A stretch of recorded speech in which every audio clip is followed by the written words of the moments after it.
D.R.E. Dr. Dre, motherfucker. You know I'm mobbing with the D.O. double G. Yo.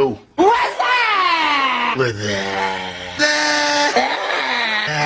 ዋጓን ሰላም እንዴት ናችሁ? ዛሬ በአዲስ ቪዲዮ መጥቻለሁ። ቪዲዮ ከተመቻችሁ ሰብስክራይብ፣ ላይክ፣ ሼር አድርጉ ለሌሎች እንዲደርስ። ደግሞ ሰብስክራይብ የተደረገ አይደለም። ወደ ቪዲዮስ። ኢትዮጵያ ጎረቤት ሀገሮች እነማን ናቸው? አርባ ምንጭና ኦሮሞ። ጠርቼ አልሰማሁሽም። ማን? አርባ ምንጭና ኦሮሞ። አርባ ምንጭና ኦሮሞ የኢትዮጵያ ጎረቤት ሀገሮች። ባለጌ ውርጋጥ አርባ ምንጭና ኦሮሞ አላለም። ጭራሽ ጎረቤት ሆነዋል። ወይኔ እናቴ።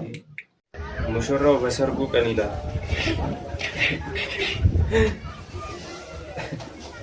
ምንድነው? የቴኳንዶ ቀን ነው የሱ ሰርግ ነው።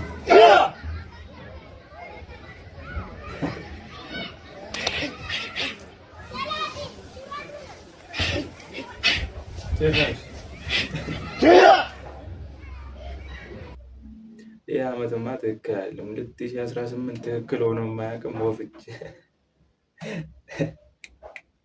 ለውጭ ሀገር ስራ ፈላጊዎች የስራና ክህሎት ሚኒስቴር በዛ ያለ እድሎችን ይዞ መጥቷል። በ65 የስራ ዘርፎች የሰለጠነ እንዲሁም በከፊል የሰለጠነ ሰዎችን የስራ እድል አመቻችቶ ኑ ተመዝገቡ እያለ ይገኛል። ከተዘረዘሩት ከሚፈለጉት የስራ እድሎችም በትራንስፖርቴሽን እንዲሁም በደህንነት፣ በህፃናት አያያዝ፣ በምግብ፣ በሆስፒታል፣ በጤና እንዲሁም በግብርና ሌሎችም 65 የስራ አይነቶችን ዘርዝሮ ኑ ተመዝገቡ እያለ ሰውዬ ሁሌ በቃ እንትን ነው የሚሰራው። ማስታወቂያ ይሰራል። የውጭ ሀገር እንዴት መሄድ እንዳለባችሁ ምናምን እያለ ይሰራል። ግን ደግሞ አሁን ላይ እሱ ፖስት ያደረገው ቪዲዮ ይሄ እስከዛሬ የሰራው ማስታወቂያዎች እንዳለ ድርጅቶቹ እንዳለ ሳክስ እንደሆነ ነው የሚያሳየው። በቃ ወደ ውጭ ሀገር እንልካለን የሚሉ ድርጅቶች ማስታወቂያ ሰርቶላቸዋል። ግን ደግሞ ሳክስ ነው። ይሄን ቪዲዮ እዩት እስቲ። ያው እዚህ ጋር ማለት ነው እንዴት ነው የወጣችሁ? ማለት ወደ ውጭ የወጣችሁበት መንገዱን ጠቁሙ። እንግልት ምናምን ያልበዛበት እንዴ? ግን በቃ በህጋዊ የምንወጣበትን መንገድ እስቲ ጠቁሙ። ከምንም አታገናኙት፣ ግን መውጣት ፈልጌ ነው። እንዴት ነው ከሀገር የወጣችሁት? ማለት እስቲ ዝም ያለ ኑሮ የኖራችሁት እንዴት ነው? ያው ቢል ነው ቢል ምናምን እንደሚያሳድ ኑሮ በሀገር እንደምናፍቅ እሱን እርሱት። አሁን ከረንትሊ የተሰማኝ ነገር ምንድነው ታውቃላችሁ? እንዴት ነው የወጣችሁት? እስቲ መንገዱን ንገሩ። በማለት በዚህ መንገድ ወደ ውጭ ሀገር ይድነቃቸው ነው ስሙ መሰለኝ። እና በዚህ መንገድ ወደ ውጭ ሀገር መሄድ ትችላላችሁ ይላል ከዚህ በፊት ማለት ነው። ግን ለራሱ ሲሆን ግን በኩል ነው የወጣችሁት ብሎ እየጠየቀ ነው። የወጣቱን ብር ሲያስበላ በተለያየ ድርጅት የዛኔ ለብሩ ሲል ነው ማስታወቂያዎቹ የሚሰራው እንጂ ለሚሄደው ወጣት ለሚበላው ገንዘቡን ለነሱ አስበው አይደለም የሚሰራው። አያችሁት? እዚህ ጋር እንዴት ነው የወጣችሁት ብሎ እየጠየቀ ነው ጀለስ ማለት ነው። እስከዛሬ በዚህ መንገድ መሄድ ትችላላችሁ፣ ቅድመ ክፍያ እንዲከፍላችሁ እያለ በጣም ብዙ ማስታወቂያዎች ሰርተዋልና እስከዛሬ የሰራው ውሸት። ይኸው ሳያውቅ ነው እሱ ራሱ አፕሎድ ያደረገው ማለት ነው። ከዛኛው ጋር እንደሚጋጭበት አላወቀም እሱ ራሱ። ግን በጣም ይደብራል። ቤተሰቦቼ የሜካፕ ብሩሽ የመሰለች አሮጊት የምትለውን ሰምተን እንመለስ። አየለች አያንቱ አዩ ከተባሉ በምን እንለየው? ስለዚህ መለያ ኮድ ስጡንና እንለይ። የትኛው አዩ የትኛው አየለች የትኛው የእርሶ ልጅ ካሁን ሞት ብሎ ውርስ ይጠብቃል። ለሶ ቢራቢሮ ተነቅሰው አያንቱ አዩ ምናምን ያሉ እዚህ ይለፋደዱብናል። እኔ አንድ ነገር የምናገረው ማንዴላ እንኳን ይሄን ጉድ ሳይሞት እርሶም በኖሩ 21 ዓመት ለነጻነት እስር ቤት አይታገለም ነበር። ከሰርግ ቤት ተበጥሶ ወደቀፍኝ የመሰለው አሮጊት ምን አርጉ ነው የሚሉ እንዴ? የፊት ሎጋዬ ነው። የሰውነት ክፍላችን ስም ቢኖር አፍንጮ ታስቻለው ነበር የሚባለው። ምንድነው ቁርስ ፋንዲሻ ነው እንደሚበሉት ማዛይ አይበለውና ማለት ነው። እርሶን ማለት ነው አተት ቢዞት እንኳን በለምለም በወየው አይመለሱ። ያረገበ ባርኔጣ ነው እንጂ መዝት ኩማዘር እግዚአብሔር ነው። ተከበሩ እንዴ ቶሎበትና የሚወርሰው የሚወረስ እንዴ እየተጠባበቅን እኛ ራስ የምሬ ነው እንዴ ኑሮ ከብዷል።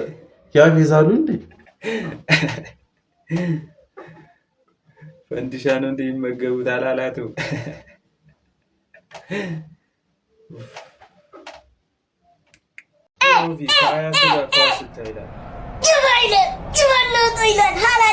ምንድነው ይሄ ደግሞ ምንድነው?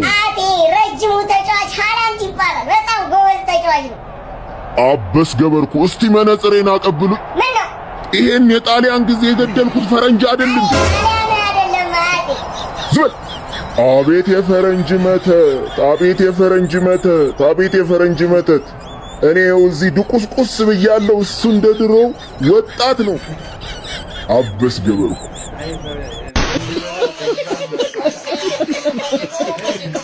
ከትልቅ ሰው ጋር ኳስ ማየት ከባድ ነው በምላሽ ከቺክና ከትልቅ ሰው ጋር ማየት ከባድ ነው ኳስ።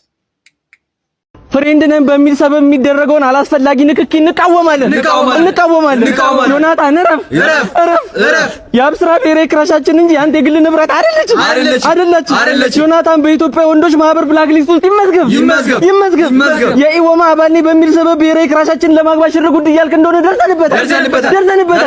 አይሆንም፣ አይከናወንም። ዮናታን ግን አቁም፣ ቢቀርብህ ነው የሚሻለው።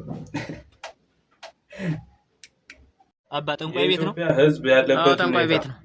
አረ እንደው ቤት ያለው አይጥ በጣም እያስቸገረኝ ነው። አባ ቅዘን በቅዘን ያርጉልኝ። አይጡን ነው? አዎ 100 ሺህ እና የአይጡን ጅራት ይዘና 100 ሺህ እና የአይጡን ጅራት ይዘና። አይጡስ መች ከዚህ በላይ በደለኝ። ጭራሽ 100 ሺህ ብር ለአንድ አይጥ አይከብድም። ጭራሽ ጅራቱን ይዘና ይለዋል። ራሱ አይገለው እንዴ? ይሄን ማድረግ ቢችል ይቀለዳል። እኔ የወደኩት እዚህ ሰገራ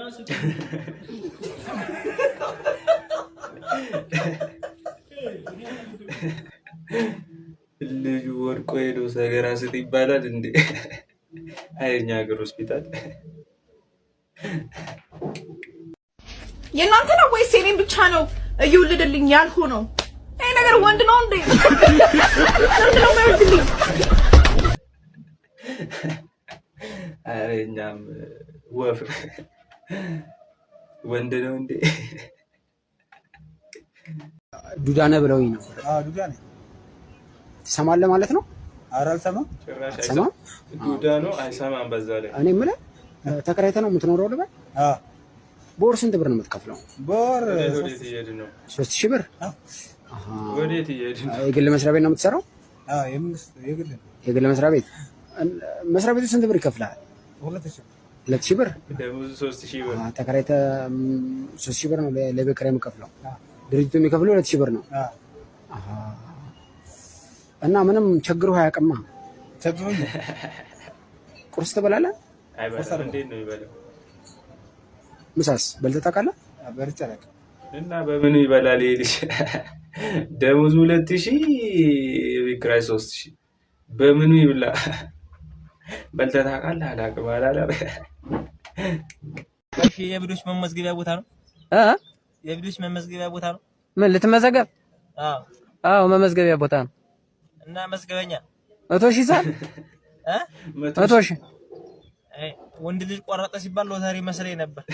በቃ እብደትም ሳይሳካ ሊቀር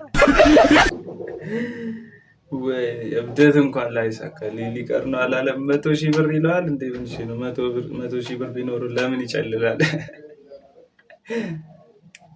በኢትዮጵያ ፕሪሚየር ሊግ ያልተጠበቀ ክስተት ተፈጥሯል። መብራት በመጥፋቱ የሽረና የቅዱስ ጊዮርጊስ ጨዋታ የተቋረጠ ሲሆን መብራት ይመጣል ተብሎ ቢጠበቅም ሳይመጣ በመቅረቱ ቀሪ 6 ደቂቃዎችን ነገ 4 ሰዓት ላይ እንዲደረግ ተወስኗል። ትናንት ዝናብ፣ ዛሬ ደግሞ የመብራት መጥፋት የኢትዮጵያ ፕሪሚየር ሊግ አንድ አካል ሆነዋል። ስለ ሁኔታው ምን ሐሳብ አላችሁ? ኮሜንት ላይ አጋሩኝ። መልካም ጊዜ። ባለፈው ዝናብ እንደዛ ሜዳውን አበላሽቶ ዛሬ ደግሞ ማብራት ጠፋ። ጭራሽ የቀረውን 6 ደቂቃ ነገ ጠዋት ይጫወታሉ። በጣም ነው የሚገርመው። ይህንን ነገር በየቀኑ መጠቀም ግዴታ የሆነባችሁ ወገኖቼ እግዚአብሔር ፈጽሞ ይማራችሁ። በእውነት የምንጠቀመው ነገር ምን ያህል ውድ እንደሆነ የሚገባን ስናጣው ነው። እኔ ከዚህ በፊት ሀና የምትባል ወጣት በኦክሲጅን የምትጠቀም የማናገር እድል ገጥሞኝ ነበር እና በወቅቱ በጣም ተደንቄባት ነበር።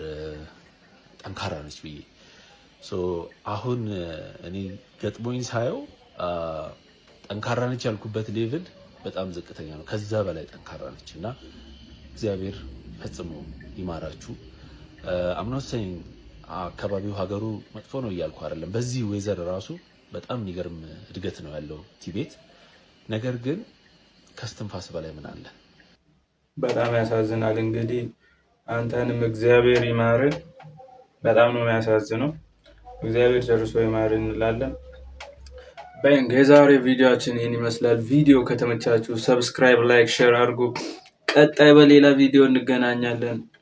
ይመቻችሁ።